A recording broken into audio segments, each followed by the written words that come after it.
In terms of, quote, getting it together and properly determining what paradigm to embrace as individuals, far too often banding about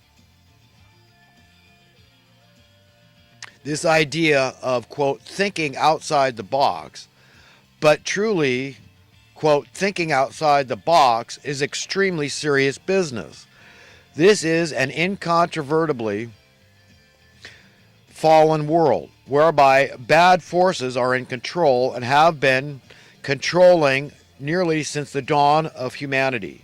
As such, know that truly evil forces are running the show, largely shaping the fundamentals of how we think, making arbitrary rules and laws we are all compelled by threat of force to either do or not to do.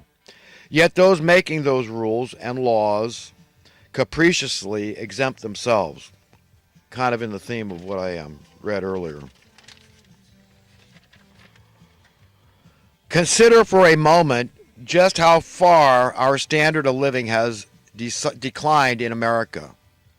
If you earned, for example, if you earned $10,000 annually in the 1960s, you would have been guaranteed an upper middle class lifestyle. Today, you are guaranteed to need welfare. Right? Is that not true? $10,000 in the 60s? Even in the 70s, my parents bought a house, I remember in Felton in the Santa Cruz Mountains. I think they paid $17,000, $18,000. They sold it for about $28,000 in 1972, 73, around that time. $28,000. Beautiful two-bedroom, not three-bedroom, two-bath house, two-story house. Nice big yard. I don't want to tell you what that house would go for today. Okay, it makes me sick to my stomach. Okay, my dad built a 48-foot trimaran. Okay, 6 bedrooms, 2 bathrooms, beautiful teak wheelhouse. He built it with the proceeds that he earned from helping my mother start this health food store. It was a mom and pop operation in Felton. So I talked about health last week, but you know, I know a lot about this stuff. I've been into it since I was a kid, but he spent, I remember him quoting about $30,000 building this yacht to equip it and everything. I mean, we're talking about, it was a catch rig, 2 masts, a big mast in front, smaller mast in back, all the sails, all the rigging, all the outfitting, all the navigation and everything else that's required, the radio equipment, everything in the boat. Okay, plumbing, fixtures, everything. He spent in building that boat $30,000. Today, I mean, that boat, just to build it for the materials and outfitting it, probably $500,000. Just to give you an idea of what has happened to the worth of our currency in this country, how far we've fallen, and how this just, you know, it's bad, man. I mean, it's bad. It's like lemons. They just keep getting more and more sour, but they just keep getting shoved down our throats, and all we can do, we have to survive, so we got to keep eating these ever more sour lemons. And, you know, remember, there's other people that are getting even more sour lemons than us.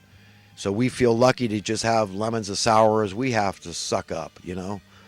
I mean, you know, so we feel grateful just that we're not sucking the lemons that those poor bastards dying out in the cold are having to suck, or compelled, induced to commit some crime to survive, march off to some dubious warfare, or do some job they don't believe in, you know, work for a check cashing place that's going to charge you exorbitant interest rates. Right? Because they're just trying to survive. So we can't judge each other. We have to just learn to reverse this thing, man, that we have that power. We have great power that God has endowed on us just by knowing the truth, the whole truth, and nothing but the truth. Taking the bull by the horns and demanding justice in the land. But we've got to be serious with our demand. We've got to really get in the face of these evil people, not through violence, but a velvet revolution of knowledge and truth that people can't bury their heads in the sand anymore. No more ignorance is bliss philosophy prevailing in the land. A bunch of crap. I can live with the elite of society. It's the elitists I find utterly, wholly insufferable. And I talked about that earlier, the difference between, you know, just being elite doesn't make you an elitist. Unnecessary human suffering is an absolute term. It is in no way, shape, or form subjective. It stands as evidence of our overall cucked nature that we not only tolerate it through indifference, complacency, and willful ignorance, but often witting and unwittingly promulgate by profiting from unnecessary human suffering. Unnecessary. You see, that is an absolute term. It is unnecessary. It's inarguable that that is unnecessary. It's incontrovertible. Okay? Unnecessary is an absolute. You cannot deny when something is unnecessary, it is unnecessary. That means it is provably unnecessary. Okay? And that's what I object to. That's what makes me absolutely nuts in contending with the ignorance in the land, the mass ignorance in the land. It's confusion, and people think I sound radical when I don't feel radical at all. I see this whole thing, the fraud, as clear as the light of day, as clear as the nose on my face.